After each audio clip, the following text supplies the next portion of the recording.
আগামী ৭ জানুয়ারি রাতে BNP chairperson Begum Khaleda Zia চিকিৎসার জন্য লন্ডন যাচ্ছেন। রাতে দলের চেয়ারপারসনের গুলশানের বাসায় খালেদা জিয়ার বৈঠক শেষে একথা জানান বিএনপি মহাসচিব মির্জা ফখরুল ইসলাম আলমগীর। বলেছেন, বৈঠকে জনগণ এবং গণতন্ত্রের পক্ষে কাজ করার নির্দেশনা দিয়েছেন বেগম জিয়া।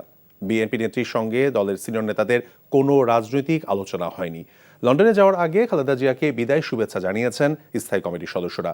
সেখানে উপস্থিত ছিলেন খন্দকার মোশাররফ হোসেন, ব্যারিস্টার জমির উদ্দিন সরকার, মির্জা আব্বাস, গয়েশ্বরচন্দ্র রায়, আব্দুল মঈন খান, নজরুল ইসলাম খান, সালাউদ্দিন আহমেদ, সেলিমা রহমান সহ দলের শীর্ষ নেতারা।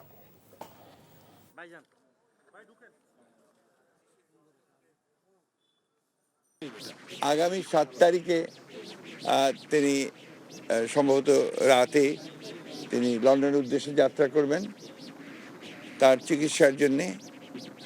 সেই কারণেই আমরা জাতীয় স্থায়ী কমিটির সকল সদস্য আমরা আজকে এসেছিলাম তাকে বিদায় শুভেচ্ছা জানাতে, এবং সেই সঙ্গে আমরা তার সঙ্গে আলাপ করেছি এবং কথা বলেছি এবং নির্দেশনা দিয়েছেন যে একসাথে কাজ করো, জনগণের পক্ষে কাজ করো, গণতন্ত্রের পক্ষে কাজ করো।